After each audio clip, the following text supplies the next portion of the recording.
지난 주일날 우리는 부활하신 예수님께서 제자들에게 나타나셔서 주셨던 세 가지 영적인 선물 중에서 두 가지를 나누어 보았습니다. 첫 번째 선물이 뭐였습니까? 기쁨입니다. 요한복음 20장 19절부터 20절에서 예수님께서 너희에게 평강이 있을지어다 그렇게 선언했더니 제자들이 주를 보고 기뻐하더라. 이 기쁨을 주님이 선물로 주셨는데 저는 이 말씀을 읽으면서 우리 주님이 주시는 선물이 얼마나 구체적이고 얼마나 현실적으로 필요한 것을 주시는가, 그걸 새삼 느끼게 됩니다. 그런가 하면 두 번째로 주셨던 선물이 뭡니까? 소명의식 회복입니다. 부활하신 주님께서 두 번에 걸쳐서 너희에게 평강이 있을지어다 그렇게 말씀하셨는데 여러분 기억하십니까? 이 두 번의 평강 선언이 첫 번째는 어떤 의미라고요? 불안해하는, 두려워하는, 기쁨을 잃어버린 제자들을 위한 그런 평강선언이라면 두 번째 평강선언이 뭐라고 말씀드렸습니까? 21절에 예수께서 또 이르시되 너희에게 평강이 있을지어다. 아버지께서 나를 보내신 것 같이 너희를 보내노라. 이 두 번째 주님의 평강선언은 이 치유된 제자들이 이제는 그 치유된 상태로 세상을 나가서 평강이 필요한 자들에게 부어주어야 될 그런 의미의 평강이라고 말씀을 드렸습니다. 그런가 하면 오늘 우리가 살펴볼 것은 이제 세 번째 주님이 제자들에게 주셨던 선물인데요. 그게 뭡니까? 22절에 나옵니다. 이 말씀을 하시고 그들을 향하사 숨을 내쉬며 이르시되 성령을 받으라. 놀랍게도 예수님이 제자들에게 주셨던 세 번째 선물은 성령을 주시겠다는 약속의 말씀입니다. 그런데 이런 주님의 약속의 말씀은 이번이 처음이 아닙니다. 십자가 지시기 전서부터 약속하셨는데 요한복음 14장 16절을 한번 보십시오. 내가 아버지께 구하겠으니 그가 또 다른 보혜사를 너희에게 주사 영원토록 너희와 함께 있게 하리니. 근데 여기서 가만히 보면은 예수님이 성령님을 소개하시는데 보혜사라는 표현을 쓰십니다. 여기만이 아닙니다. 요한복음 14장 26절에도 보니까 보혜사, 곧 아버지께서 내 이름으로 보내실 성령, 그가 너희에게 모든 것을 가르치고 내가 너희에게 말한 모든 것을 생각나게 하리라. 또 요한복음 15장 26절에도 내가 아버지께로부터 너희에게 보낼 보혜사, 곧 아버지께로부터 나오시는 진리의 성령이 오실 때에 그가 나를 증언하실 것이요. 그리고 요한복음 16장 7절에도 나옵니다. 그러나 내가 너희에게 실상을 말하노니 내가 떠나가는 것이 너희에게 유익이라. 내가 떠나가지 아니하면 보혜사가 너희에게 오시지 아니할 것이요. 계속 지금 주님은 성령님을 묘사하는데 보혜사라는 표현을 쓰십니다. 그렇기 때문에 우리가 성령님을 제대로 알아가려면 이 보혜사라는 의미를 파악해야 된다는 겁니다. 이 보혜사는 우리나라 사전에도 나오지 않는 표현입니다. 이 보혜사가 무슨 뜻인가? 제가 이 보혜사에 관련된 여러 책을 읽기도 하고 자료를 뒤져보기도 하고 이것저것을 살펴봤는데 제가 그 중에서 어떤 그 선교단체에서 들었던 강의가 제일 제 마음에 와닿았습니다. 그래서 오늘 이 부분을 좀 소개하려고 하는데 이 보혜사라는 단어는 원어로 보면은 파라클레토스라는 단어입니다. 이 파라클레토스라는 단어는 파라라는 단어와 클레토스라는 단어가 합쳐진 합성어입니다. 이 파라라는 단어는 곁에 혹은 나란히 이런 뜻을 가진 전치사이고요. 또 클레토스라는 단어는 부르심을 받으니 이런 뜻입니다. 그러니까 원어적으로 이 보혜사라는 단어를 직역을 하자면 부르심을 받아서 곁에 계시니 이런 뜻입니다. 보혜사라는 뜻이. 그런데 영어 성경을 보면은 이 파라클레토스를 주로 세 단어를 가지고 설명을 합니다. 첫째는 헬퍼라는 단어입니다. 그리고 또 하나는 카운셀러라는 단어를 사용합니다. 그리고 또 한 단어는 컴포트, 다시 말해서 위로자라는 단어를 씁니다. 이 컴포트라는 단어는 컴이라는 전치사와 포트라는 명사와 그 뒤에 사람을 칭할 때 나오는 ER을 붙여놓은 단어입니다. 이 포트라는 단어는 원래 의미로 치면은 요새, 산성, 진지 이런 뜻입니다. 그런 명사에다가 앞에 컴을 갖다 붙이면은 뒤에 있는 그 명사를 강화시키는 그런 효과가 있지 않습니까? 그러니까 이 컴포트라는 단어의 원래 의미는 요새를 더욱 강화시키다, 진지를 더욱 견고하게 구축하다, 그런 뜻입니다. 그러니까 거기에다가 이하를 붙여가지고 컴포트가 위로자가 됐다는 것은 뭘 의미할까요? 여기서 말하는 위로자는 단순히 사후에 등이나 두드려주고 위로나 해주고 눈물을 닦아주는 차원의 위로가 아니에요. 회복까지를 포함한 의미의 단어가 컴포트라는 겁니다. 이것들을 다 종합해보면은 이 보혜사라는 단어는 이렇게 요약할 수가 있습니다. 나의 연약함과 나의 고통에 대해서 이해하시고 동정하실 뿐만 아니라 나로 하여금 일어설 수 있도록 새 힘을 공급해 주시는 분, 이게 보혜사 성령님을 설명하는 모범 답안이라는 겁니다. 그래서 저는 이 영어에서 사용되고 있는 이 보혜사라는 용어를 가지고 다시 우리들에게 적용하기를 원하는데요. 첫째로 성령님은 우리의 헬퍼가 되십니다. 내 곁에 계셔서 항상 나를 도와주시는 분. 여러분 자녀에게 있어서 보혜사는 누구예요? 엄마예요, 엄마. 그 어린 아이에게 있어서 보혜사는 엄마예요. 아니나 다를까 주님도 요한복음 14장에서 보혜사 성령님을 보내주시겠다 말씀하시고는 18절에 가서 보니까 내가 너희를 고아와 같이 버려두지 않으시겠다, 이런 표현을 쓰세요.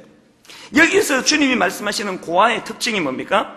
지금 뭔가 곤란한 처지에 있는데, 내가 지금 뭔가 도움을 받아야 되는 상황에 놓여 있는데 누구에게서도 도움을 받을 수 없는 마음의 상태, 이걸 고아라고 이렇게 표현하는 겁니다. 여러분, 이런 고아와 같은 상한 마음을 경험해 보셨습니까? 제가 자주 언급해 드리는 그 23살 때 이민 가가지고 무슨 쓰레기통을 치우고 유태인 밑에서 제가 핍박을 받으면서, 뭐 핍박까지는 아니래도 일을 잘 못해서 그런 건데, 뭐 영어 못한다고 구박받고 겨울에 눈 치우고 세탁소에서 다림질하고 남루하기 짝이 없는 옷을 입고, 그게 제게 고난이 아니었습니다. 제가 그 시절을 되돌아가 보면 제일 제 마음이 슬펐던 것, 제일 제 마음이 낙심이 됐던 것은 이런 내 마음을 알아주는 사람이옵니다. 형제들은 오래전에 이민을 와가지고 내 처지를 이해를 못했습니다. 친구들은 이민 온 지 다 오래돼가지고 영어 못하는 내가 겪는 아픔을 이해를 못했습니다. 이 나쁜 놈들이 나를 데리고 코미디 영화를 보러 간 거예요. 지들은 깔깔거리고 계속 웃는데 한국 코미디는 그 자빠지기라도 하지. 이거 뭐 계속 말로 웃기는데 내 그날의 처참함을 잊을 수가 없어요. 나도 막 일부러 웃었습니다. 하하하하 막 하나도 안 웃었는데 내 심정을 알아주는 사람이 아무도 없다는 그것이 얼마나 제 마음에 그것이 상처가 되고 아픔이 되더라는 겁니다. 고아같이 버려두지 않겠다. 사실 저는 우리 가장들에게 상당히 연민의 정을 느낍니다. 그래서 사실은 우리 집사람도 한 번씩 설교를 해야 돼요. 그래야지 주부들의 그 마음을, 연민을 느끼는데 난 남자이기 때문에 난 이 가장들의 마음이 너무 연민을 느껴요. 한국의 이 남자 가장들이 얼마나 불쌍합니까? 우리는 감정을 표현하지 못하도록 그렇게 세뇌가 된 사람들이에요. 그리고 회사에서 바깥에서 어려운 일이 있으면 그거 집에 갖고 와서 풀어놓지를 못합니다. 저만 해도요, 교회에서 좋았던 일, 교회에서 칭찬 들었던 일, 교회에서 어제 뭐 특세에 막 4,400명 모여가지고 북적거리는 일, 이런 제가 집에 가서 잘 나눕니다만, 교회에서 제가 마음이 상했던 일, 어떤 성도가 나를 아프게 했던 일, 절대 집에 가서 얘기하지 않습니다. 그건 어차피 내가 져야 될 짐이고 나 하나 마음이 찢어지면 되지 뭐하러 그걸 내가 우리 아내와 아이들에게 이걸 왜 풀어놓아야 됩니까? 그게 아마 오늘 여기 참석한 대부분의 가장들의 마음일 거예요. 우리 집사람은 제가 뭐 항상 일사천리로 목회가 잘 되고 막 사람들이 막 다 저를 좋아하고 막 저만 보면은 깜빡깜빡 넘어가고 그런 줄 알아요. 그 이면에 너무너무 마음 아프고 너무 마음이 상하고 목회가 자신이 없어지고 이런 이야기는 절대 내가 하지를 않습니다. 그러다 보니까 남자들이 더 외로운 거예요. 짐을 짊어가고 어떨 때는 고아같이 버려진 것 같고. 그러기 때문에 저는 이 땅에 우리 가장들에게 성령님 임하게 되시기를 바랍니다. 내가 너를 고아같이 버려두지 않겠다. 내가 너의 헬퍼다. 난 네 엄마다. 이게 성령님이에요. 그래서 저는 어제 이 보혜사 성령님에 대해서 묵상을 하다가 그 찬양 하나가 제 마음에 이렇게 울림이 되는 은혜를 경험했습니다. 허무한 시절 지날 때, 깊은 한숨 내쉴 때, 그런 풍경 보시며 탄식하는 분 있네. 그 다음 가사를 보세요. 고와 같이 너희를 버려두지 않으리. 내가 너희와 영원히 함께하리라. 그래서 주님이 취해 주신 조치가 뭡니까? 우리 그 다음 가사 같이 한번 불러보시겠습니까? 성령이 오셨네, 성령이 오셨네, 내 주에 보내신 성령이 오셨네.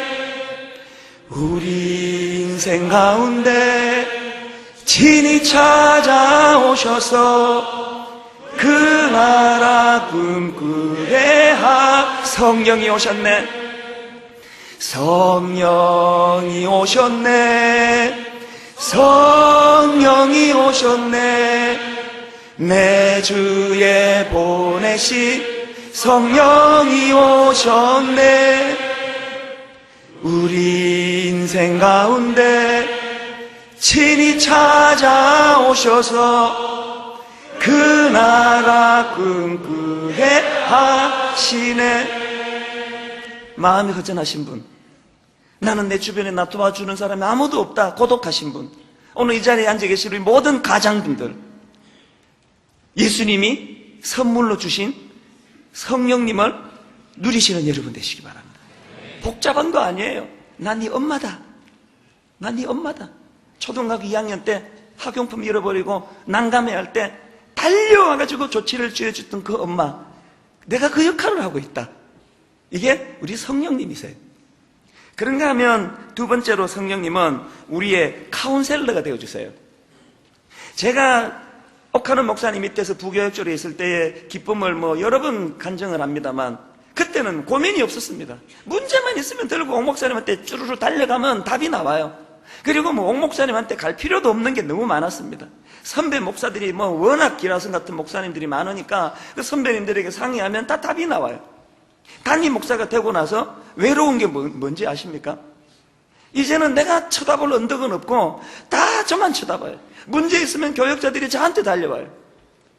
그럴 때 이게 얼마나 이게 중요한 문제입니까? 내가 답을 하나 잘못 드리면은 난감한 일이 있고요. 교회에서 제가 판단 한번 잘못하면은 얼마나 많은 성도들이 혼란을 겪겠습니까? 그게 다 외로움이에요. 외부 강사를 모시고 나면요, 여러분은 은혜 받고 있을 때 나는 애간장이 다 탑니다. 다 검증하고 알아보고 만나보고, 내가 확실하다 이런 분들만 강단에 모시거든요. 그런데도 간혹 의도된 대로 잘 안 될 때가 있으면 마음이 다 타요. 근데 어떨 때 은혜가 풍성하게 넘치면 여러분은 아멘 그러고 은혜 받을 때 나는 안도의 한숨을 내쉽니다. 아, 살았다. 그게 이게 담임 목사의 마음이에요. 그러니까 얼마나 이게 마음의 부담이 크겠냐고요. 그래서 저는 옥 목사님이 더 이상 제 곁에 안 계시기 때문에, 더 이상 선배 목사님들에게 내 자문을 구할 수 없기 때문에 성령님을 구합니다. 성령님, 카운셀러가 되어 주시옵소서. 도대체 저는 이게 판단이 안 되는데 지혜를 주시옵소서. 제가 8년의 그 짧은 담임 목회 경험을 되돌아보면요, 이제 더 이상 옥 목사님 의지하지 않아도, 더 이상 선배 목사님 의지하지 않아도, 이제는 성령님이 저에게 지혜자가 되어 주셔가지고 큰 교회의 분란이나 분쟁이나 다툼이나 어려움이 없도록 성령님이 카운셀러 되어 주셨다는 것을 너무나 제가 고백할 수 있게 된다는 사실입니다.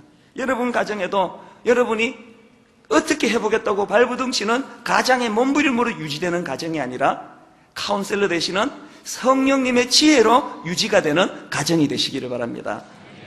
그런가 하면 세 번째로 성령님은 우리의 컴포트, 다시 말해 위로자가 되어주십니다. 위로자가 되어주시되 사고 터지고 나면은 그저 등이나 두들겨주고 눈물이나 닦아주는 그런 위로자가 아니에요. 컴포트, 다시 말해 그 아픔을 극복할 수 있도록, 일어설 수 있도록, 그리고는 최후 승리 얻은 자리까지 갈 수 있도록 도와주시는 분이에요. 저는 간혹 속상해요. 최진실 씨가 자살했을 때 분명히 장례식에 보니까 그 십자가가 거기 나와 있던데. 이번에 동생이 또 자살을 하더라고요. 그 또 십자가가 걸려 있어요. 여러분, 이 성령의 위로하심이 뭐 사고 터지고 나면 뒷수습이나고 일 터지고 나면 눈물이나 닦아주는 그런 위로자 정도가 아니에요. 진짜 그 동생에게 성령이 임했으면, 진짜 그 동생에게 성령이 강하게 역사하셨으면 그런 일을 방지시켜주는 능력이 성령의 역사 안에 있다는 이야기. 그런데 오늘 한국교회는 너무너무 지금 영성이 죽었다는 게 바로 그런 이야기예요. 일 터지고 뭐 눈물 닦아주면 무슨 소용이에요. 성령의 능력, 컴포트는 그런 싸구려 위로가 아니에요. 그저 뭐 6일 내내 답답하다가 여기 와서 눈물 한두 방울 흘리고 위로받고 끝내는 그 정도가 아니에요. 엘리야를 보세요. 엘리야가 그 로뎀나무 밑에서 절망했는데 그냥 먹고 자고 주님의 위로를 받고 달려갈 힘을 얻는 것까지가 이게 위로하심, 이게 컴포트예요. 저는 우리가 이렇게 나약하기 짝이 없는 우리의 신앙생활, 성경에는 로뎀나무가 엘리야에게 딱 한 번 있었지만, 여러분 퀴즈, 엘리야가 평생에 로뎀나무 밑에 가는 절망을 한 번밖에 안 했겠습니까? 그 평생에 딱 한 번만 로뎀나무를 찾았겠습니까? 그리고 회복이 된 이후에는 다시는 엘리야가 좌절도 없고 절망도 없었겠습니까? 우리 교회는 이렇게 쉬운 문제를 내면 대답을 안 하세요. 말도 안 되는 이야기예요. 골백 번도 더 좌절했을 거예요. 골백 번도 더 로뎀나무를 찾았을 거예요. 성경에는 대표적인 사례를 하나 넣어놓은 거예요. 그게 우리의 현실이에요. 아침에 로뎀나무 찾았다가 오후에 회복을 시켜주셨는데 저녁에 또 무너지는 게 인간이에요.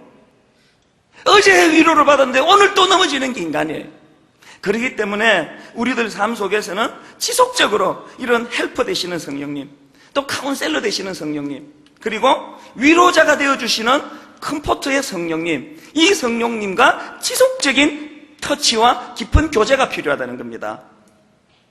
그런데 여러분, 우리가 이 성령님과의 깊은 교제를 정말 원하시면 두 가지 여러분 기억하셔야 됩니다. 우리 하나님 앞에 정직해져야 됩니다. 안 그런 척하고 있으면 안 됩니다. 그리고 갈망하는 마음이 필요해요. 체면이고 뭐고. 여러분, 갓난애가 그 보혜사 엄마를 모시고 사는데 걔가 체면 살핍니까? 안 그런 척 합니까? 애는 뭐 죽을 똥 살똥 매달리는 거예요. 엄살을 얼마나 부리는지 압니까? 안 부리면 안 오니까. 막 죽을 것 같아서 가보면 뭐 약간 멍들었는데 뭐 그게 어린아이의 귀함이에요. 우리 하나님 앞에서 갈망해야 돼요. 어이, 멀쩡히 그렇게 잘 사는 척하고 있으면 어떻게 도와주십니까? 저한테 배우세요. 얼마나 내 우는 소리를 잘합니까, 저는. 나는 맨날 엄살 부려, 하나님 앞에 막 죽겠다고 그러고 뭐 못 살겠다 그러고 뭐 하나님한테 하다 안 되면 막 여러분한테도 막 하잖아요. 왜 기도 안 해주시느냐고 그러면서 막 나 지금 뭐 못해 먹겠다 그러고는 또 못해 먹지도 않고 다 하잖아요, 다. 그때 뭐 계속 우는 소리 하는 거예요. 왜? 그게 아기의 특권이에요. 보혜사 엄마에게 그 어린 아기가 칭얼거릴 수 있는 특권이 있는 것처럼. 여러분, 점잖은 척하는 게 다가 아니에요. 담임 목사라는 타이틀이 이게 뭐 어디다 쓸 뭐 이게 먹거리입니까? 이게 아무 소용 없어요. 하나님 앞에 어린아이가 되는 거예요. 저는 이번 특세 때 참 너무 가슴을 뜨겁게 하는 이야기를 너무 많이 들었어요. 세상에 인천에서 다락방 식구들이 자기만 오는 게 아니에요. 순원들 다 챙겨가지고 순원들이 이번에 우리 이번에 동판 타자 그러면서 여러분 그 인천에서 여기에 4시, 4시 반 이렇게 오려면은 도대체 집에서 몇 시에 출발해야 되고 그러려면은 아줌마들이 우리처럼 세수도 안 하고 옵니까? 그 화장하고 뭐 다 새벽에 변장하고 그러면 그 몇 시에 일어나야 되는 거예요. 의정부? 뭐 여기에 뭐 천안? 심지어는요, 이 특세를 위해서 미국에서 오신 부부가 계세요. 미국에서 오셨어요. 이해가 됩니까? 기러기 아빠, 엄마인데 매 방학 때마다 오시는데 이번에 특세가 봄에 한다 그래서 안 되겠다 그러고 3월에 나오셨어요. 그 갈망하는 마음, 그 하나님 앞에 그 목마른 그 마음, 이게 보혜사 성령님을 마음껏 누릴 수 있는 비결이에요. 그런가 하면 두 번째로 여러분 평상시에 하나님과 본질적인 친밀한 교제를 가지셔야 된다는 거예요. 제가 친밀한 교제, 거기다가 본질이라는 말을 했습니다. 이제 우리가 2주만 그냥 바짝 하고 또 1년 내내 잠자는 성도들이 아니라 이제 내일 새벽서부터 교회가 이제 배려를 해드리잖아요. 시간을 좀 단축시키도록 할 수 있도록. 여러분이 일상적인 삶 속에서 하나님과 친밀한 교제를 누려야 되는 거예요. 근데 제가 그 앞에다가 본질적인이라는 표현을 썼습니다. 하나님과의 본질적인 친밀감이 뭘 의미할까요? 몇 주 전에 우리 교회가 그 주일날 예배를 드리면서 이 찬양으로 얼마나 은혜를 받았습니까? 우리 함께 기도해 주 앞에 나와 무릎 꿇고, 이 찬양으로 참 은혜를 받았는데, 이번에 오신 강사님이 이제 이 찬양을 같이 부르시더니 기도를 시키는데 그날도 막 이 찬양에 참 영감이 있는 것 같아요. 그러면서 이 강사님이 우리가 하늘 문이 열리도록 기도하자 그렇게 촉구하고 막 그날 기도가 너무너무 은혜롭게 터졌습니다. 그리고는요, 순장님에게 문의가 들어왔답니다. 교구 목사님에게 다락방을 하는데 한 수는 이렇게 묻더래요. 근데 순장님, 하늘 문이 열리도록 기도하는 게 뭡니까? 뭐가 하늘 문이 열리는 겁니까? 이 순장님이 참 지혜로워요. 이 카운셀러가 유능한 분은 자기가 대답을 안 해요. 이걸 토스해서 넘겨요. 이렇게 질문했는데 어떻게 생각하세요? 어떻게 생각하세요? 어떻게 생각하세요? 그걸 종합해서 해주는 게 순장 역할이거든요. 근데 이 순장님이 난감한 게 그 하늘문이 열린다는 것에 대한 그 개념이 다 다르더라는 거예요. 그게 우리 교회예요. 우리는 교단을 망라해서 모이다 보니까. 그래서 이제 그 순장님이 난감해가지고 교구 목사님한테 문의를 했어요. 교구 목사님이 뭐라고 대답하고는 그걸 또 나한테 문의를 했어요. 결국 나한테 돌아오는데 뭐. 목사님, 하늘문이 열린다는 게 뭐냐고 묻는데, 그러면서 이 메일이 왔어요. 그래서 제가 대답해 줄까 그러다가, 내가 한 말도 아닌데 내가 어떻게 하냐. 그거 말 한 사람한테 물어봐야지. 그래서 내가 그 강사한테 또 메일을 보냈어요. 강사님, 하늘문이 열린다는 말이 무슨 뜻입니까? 지금 그것 때문에 개념이 좀 헷갈리는 것 같다고. 그랬더니요, 오늘 새벽 4시에 답이 왔어요. 그 강사님 속으로, 야, 분당 우리 교회 강사 노릇 진짜 힘들다 그랬을 거예요. 그분이 뭐라고 대답을 했냐면요, 그대로 제가 저자 직강 그대로 읽어드릴게요. 내 표현을 가감 안 하고요. 제가 강조하고자 했던 하늘문이 열리는 신앙은 이적이나 기적이나 환상의 신앙이 아니라 하나님의 얼굴을 구하며 신앙의 본질 앞에 머무는 것을 강조한 것입니다. 한마디로 말해서 오래 타성에 젖어 그런 신앙을 관념화시키고 있는 사람들을 위한 강조의 메시지였다는 거예요. 여러분, 이 하나님의 얼굴을 구하며 신앙의 본질 앞에 돌아오게 하는 것이 하늘문이 열리는 거라 그러는데, 그게 뭘 말하느냐는 거예요. 지금부터는 이제 제 이야기입니다. 강사님 얘기가 아니고. 한국교회에 이 성령님과 관련한 2가지 위험천만한 불균형이 있는데요. 하나는요, 성령님을 무시하는 태도예요. 성령님을 무시하는 태도를 가진 교회가 생각보다 많아요. 그래가지고 뭐 성령 말만 나오면 이단인 것처럼 치부하고, 성령님 말만 나오면은 문제가 있는 그런 사입인 것처럼 호도하는 이런 너무나 위험한 교회가 많아요. 장로교 안에 그런 교회가 많아요. 여러분, 그 무서운 짓을 어떻게 교회가 하느냐는 거예요. 어떻게 우리가 성령님을 무시할 수 있느냐는 거예요. 그런가 하면 성령님과 관련한 2번째 불균형이 뭐냐 하면은, 어떤 사람들은, 또 어떤 교회는 삼위 하나님 중에 성령님만 계시는 줄로 생각을 해요. 기도도 성령님 이름으로 하고 모든 걸 성령. 이거는 성령을 무시하는 그 모습하고 똑같은 위험이에요. 성부 하나님과 성자 하나님이 얼마나 섭섭하시겠습니까? 성자 예수님, 성부 하나님의 역할은 이미 다 끝났고 오직 성령 역사만 남아있는 것처럼, 이런 태도는 너무나 위험한 태도예요.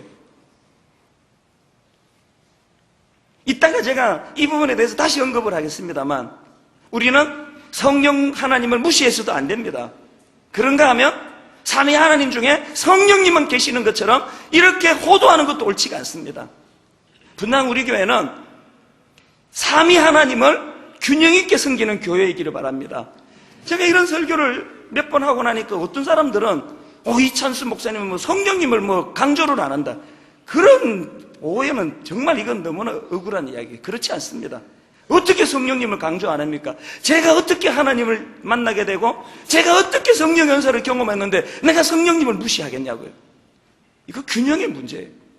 그리고 또 하나 성령님에 대해서 너무너무 강조하는 그런 사람들에게 공통점이 뭐냐면 자꾸 자기의 감정을 의존해요. 느끼는 거, 경험하는 거, 이렇게 방언을 체험하는 거, 이런 것들이 너무 귀하게 생각되는 너무 좋은 거예요, 그건. 그러나 이것이 균형을 이룰 때 문제가 생겨요. 우리 하나님 얼마나 자상하신지, 내가 이 문제를 지금 설교를 하고 있는데 홈페이지에 너무나 적절한 사례 하나가 글이 올라 있더라고요. 이분은요, 특세가 끝나고 글을 썼는데 이렇게 이제 글이 시작합니다. 교회의 문턱을 넘어선 지 갓 반년이 겨우 지난 초신자입니다. 6개월 된 초신자인데요. 이분이 이제 처음에 분당 우리 교회 와가지고 가슴이 뜨거워지고 예배에 눈물이 나고 은혜를 많이 받으셨어요. 너무너무 놀라운 귀한 일이에요. 그런데 이제 시간이 지나니까 점점 이제 눈물도 안 나고 막 처음에 그 가슴이 뜨거웠던 게 자꾸 식더라는 거예요. 그래서 이제 이분이 이번 특세를 눈물을 회복하고 이제 감격을 회복하기를 결정하게 돼요. 너무 귀한 분이에요. 이제 그분이 쓴 글을 제가 좀 인용해 드릴게요.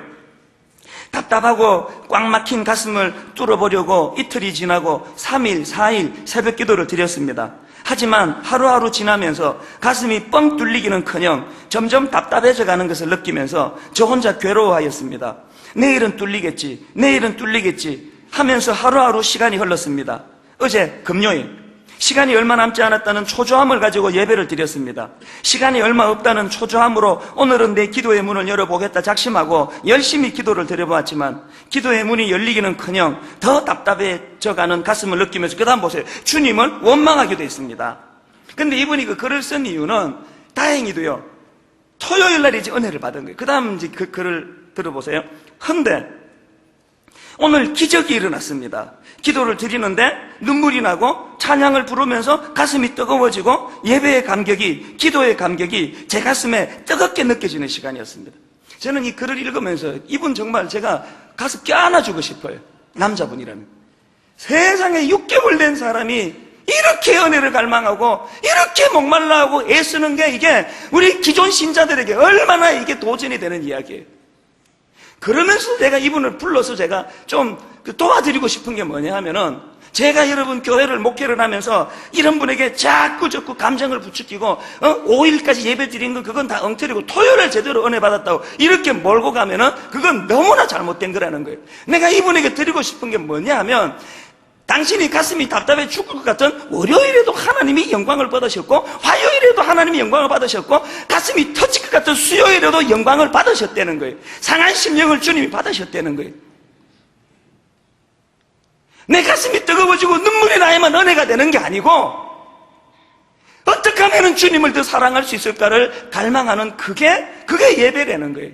그리고 또 하나 내 그분께 말씀드리고 싶은 게, 예배라는 거는 그런 식으로 내 감정을 자극하고 내 감정의 터치를 갈망하는 게 예배가 아니에요.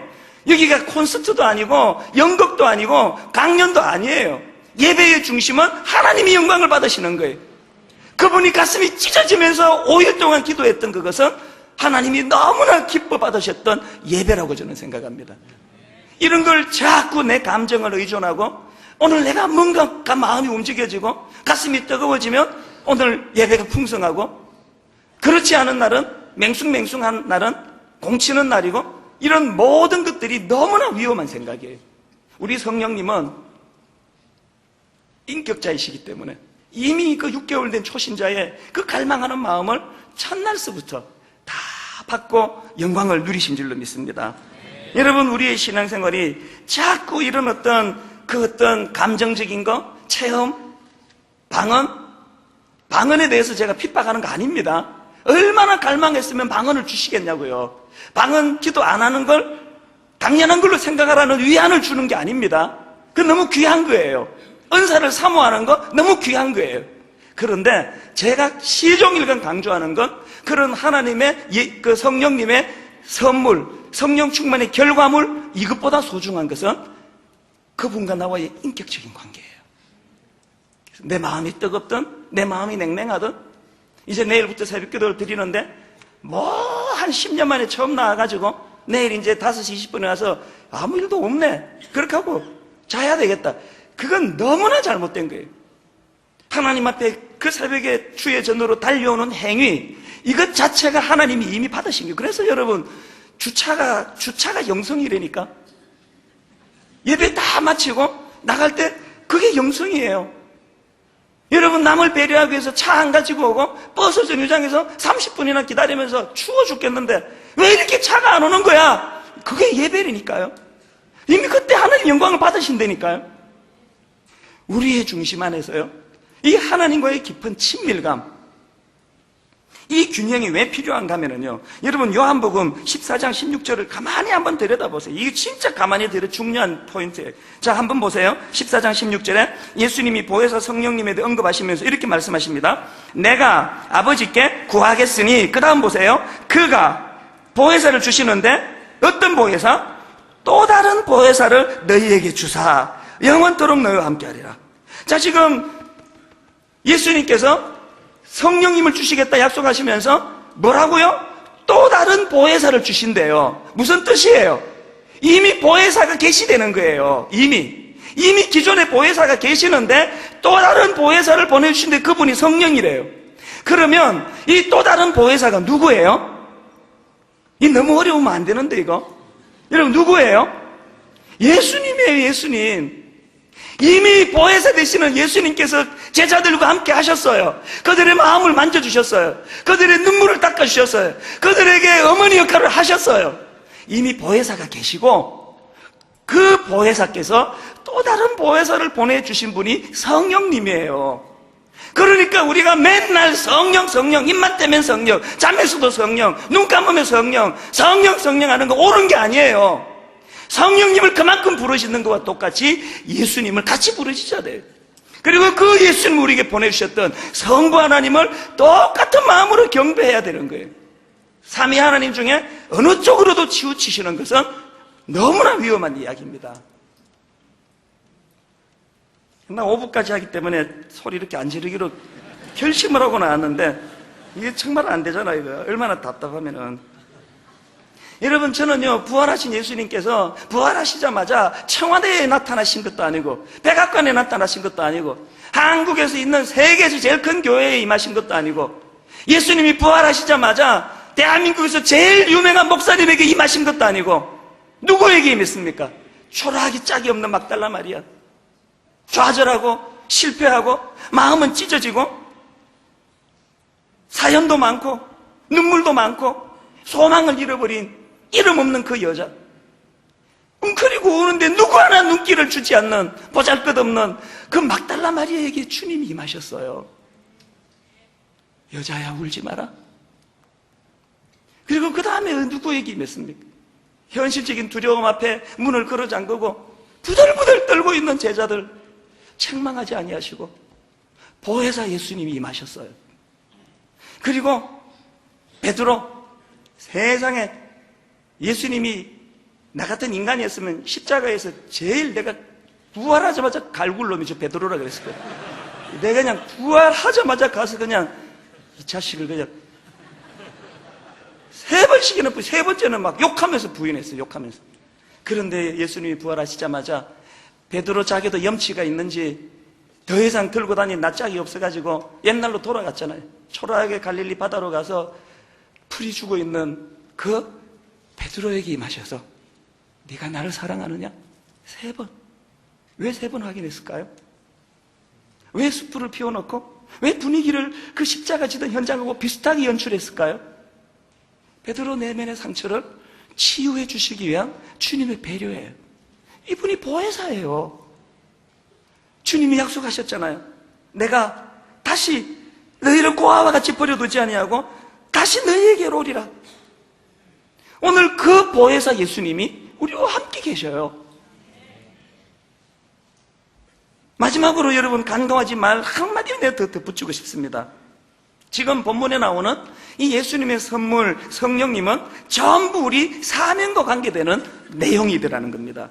오늘 본문 요한복음 20장 나오는 성령을 받으라는 말씀은 사도행전 2장의 오순절 성령 강림 사건과 연결성이 있습니다. 그리고 사도행전 1장 8절에서 오직 성령이 너희에게 마시면 너희가 권능을 받고 예루살렘과 온 유대와 사마리아와 땅끝까지 이르러 내 증인이 되리라. 핵심이 뭡니까? 성령을 받아야 되는 결정적인 이유는 니들의 알량한 마음을 따뜻하게 해주고 마음을 촉촉히 적셔주고 마음에 뜨끈뜨끈하게 해주기 위한 게 아니고 땅끝까지 사명이 있기 때문이라는 거예요. 복음을 전하는데 성령이 필요하다는 그 이야기예요. 그러니까 여러분의 성령 충만함이 날마다 나한테 집중되어 있고 날마다 여러분의 성령 충만이 내 영성 관리하는 대로 머물러 있으면 하나님의 의도하심 아닙니다. 성령 충만하십니까? 사명을 감당하셔야 됩니다. 오늘 요한복음 20장도 자세히 보세요. 이 말씀을 하시고 그들을 향하사 숨을 내쉬며 이르시되 성령을 받아라. 그리고 그 다음에 너희가 누구의 죄든지 사하면 사하여질 것이요 누구의 죄든지 그대로 두면 그대로 있으리라 하시니라. 성령을 주신 목적이 뭐라고요? 이런 사명을 감당하는데 권세가 필요하기 때문입니다. 결론을 맺으려고 합니다. 여러분, 우리에게 주신 이 세 가지 선물은 다 연결이 돼요. 우리가 사명을 감당하기 위해서는 평강이 필요합니다. 회복이 필요합니다. 그리고 우리가 사명을 감당하기 위해서는 성경이 누군지를 알아야 됩니다. 분명 우리 교회 성도님들은 제대로 된 성령님 뿐만 아니라 사명을 감당하는데 꼭 필요한 성령님을 아침 저녁 날마다 구하는 여러분 되시기를 바랍니다. 우리 갈망하는 마음을 가지고요, 보소서 주님, 나의 마음을 선한 것 하나 없습니다. 안 그런 척하고 문제 없는 척하고 그렇게 하고 있지 마시고 갈망하면서 정직하게 하나님 앞에 나가십니다. 찬양하시겠습니다. 보소서 주님, 보소서 주님, 나의 마음은 선한 것 하나 없습니다. 선한 것 하나 없습니다. 그러나 내 모든 것 주께 드립니다. 그러나 내 모든 것 주께 사랑으로 드립니다. 안으시고 사랑으로 날 새롭게 하소서. 날 새롭게 우리의 상한 심령을 주님께 올려드리면서 다시 한번 보소서 주님, 보소서 주님, 나의 마음을 나의 마음은 은혜가 필요합니다. 선한 것 하나 없습니다. 그러나 그럼에도 불구하고 그러나 내 모든 것 주께 드립니다. 그러나 내 모든 것 주께 사랑으로 안으시고 사랑으로 안으시고 날 새롭게 하소서.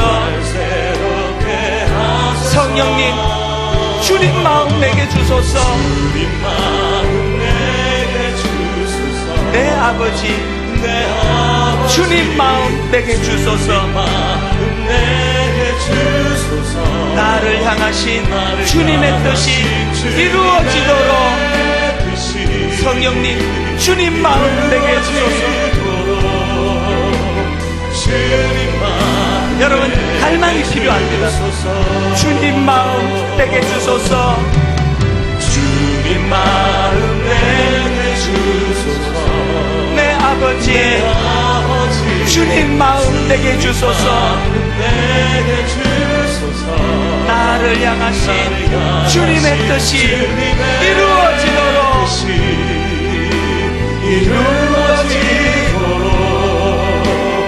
주님 마음 내게 목마른 나의 영혼, 목마른 나의 영혼 주를 부르니 나의 영혼 주를 부르니 나의 맘 만져주소서. 나의 맘 만져주소서. 주님만을 원합니다. 주님만을 원하되 더 원합니다. 나의 맘 만져주소서. 나의 맘 만져 목마른 나의 영혼 주를 부르니 나의 영혼 주를 부르니 나의 맘 만져주소서. 만져주소서. 주님만을 원합니다. 더 원합니다. 나의 맘 만져주소서. 나의 맘 만져 성령님을 사모하면서 주께 가까이 날 이끄소서. 주께 가까이 날 이끄소서. 주소서 간절히 주님만을 원합니다. 주님만을 원합니다. 채워주소서. 채워주소서 주의 사랑을 주의 사랑을 진정한 찬양 드릴 수 있도록 찬양 드릴 수 있도록 주께 가까이 주께 가까이 나 이끄소서 간절히 주님만을 원합니다. 주님만을 원합니다. 채워주소서. 채워주소서 주의 사랑을 주의 사랑 진정한 찬양 드릴 수 있도록 찬양 드릴 간절함을 가지고 고백합니다. 목마른 나의 영혼 목마른 나의 영혼 주를 부르니 주를 부르니 나의 맘 만져주소서. 나의 맘 만져 주소서 주님만을 원합니다. 주님만을 더 원합니다. 더 원합니다. 나의 맘 만져주소서. 그와 같이 버려두지 아니하리라 주님 말씀하십니다. 목마른 나의 영혼 주를 부르니 나의 영혼 주를 부르니 나의 맘 만져주소서. 주소서 주님만을 원합니다. 주님만을 원하되 더 원합니다. 더 원합니다. 나의 맘 만져주소서. 나의 맘 만져 주소서 자꾸 오늘은요 우리 가장들에 대한 마음이 제게 머뭅니다. 우리 가장들이 기도하실 때 하나님 저들이 가정을 지키느라 애쓰고 수고하는데 고아처럼 느끼지 않게 해주세요. 하나님 우리 남편, 하나님 우리 아버지, 내가 너를 고아처럼 버려두지 않겠다. 나는 너의 위로자다. 나는 너의 카운셀러다. 나는 너의 보호자다. 그 주님의 음성이 들려지 은혜가 있기를 원합니다. 우리 가정을 위해서, 우리 가장들을 위해서 이 시간에 특별히 함께 같이 기도하기 원합니다. 살아계신 하나님 아버지, 오늘 예배하는 가운데 우리 모든 사랑하는 성도님들을 만나주시고 만져주시고 위로하여 주시기를 원합니다. 하나님 그 중에 특별히 우리 가장들을 주님이 축복하여 주시옵소서. 위로하여 주시옵소서. 고아와 같이 버려두지 아니하시는 주님을 의지하며 바라보며 그 주님께 내어달리는 은혜가 있도록 도와주시옵소서. 존귀하신 하나님 아버지, 그 하나님의 은혜와 자비하심이 주여 임하게 도와주시옵소서. 주여 함께하여 주시옵소서. 목마른 나의 영혼, 목마른 나의 영혼, 누구로도 채워지지 않는 성령님으로 해갈의 기쁨을 누리는 그 목마른 나의 영혼 주님 앞에 갈망합니다. 목마른 나의 영혼, 목마른 나의 영혼 주님 앞에 해갈을 기대하며 이 시간 기도하며 나가기를 원합니다. 주님 나의 마음 만져주시옵소서. 우리 남편의 마음을 만져주시옵소서. 우리 아버지들의 마음을 만져주시옵소서. 하나님 아버지 주님 앞에 마음을 다하여 나가기를 원합니다. 기왕에 예수 믿는 기왕에 교회와 예배하는데 하나님 갈망하는 마음을, 목마른 나의 마음을 주시옵소서. 주님 도와주시옵소서. 함께 같이 찬양하실까요? 목마른 나의 영혼, 목마른 나의 영혼 주를 부르니 나의 맘 만져주소서. 나의 맘 만져 성령님 주님만을 원합니다. 더 원합니다. 나의 마음 만져주소서. 마지막으로 한 번 더 힘있게 주님 앞에 고백합니다. 목마른 나의 영혼 주를 부르니 나의 마음 만져주소서. 무슨 일로 마음이 상하셨나요? 주님만을 원합니다. 무슨 일로 답답하십니까? 더 원합니다. 나의 마음 만져주소서. 나의 마음 만져주소서. 나의 마음 만져주소서. 하나님 아버지, 고아처럼 벌어두지 않으시겠다는 그 귀하신 말씀 붙잡고 보혜사 예수님, 보혜사 성령님, 보혜사 성부 하나님 간절히 갈망합니다. 영적 갈증을 해갈시켜 주시옵소서. 우리 가장들을 축복합니다. 얼마나 외롭겠습니까? 얼마나 고독하겠습니까? 아버지, 그 가정의 짐을 얼마나 무겁게 지고 있겠습니까?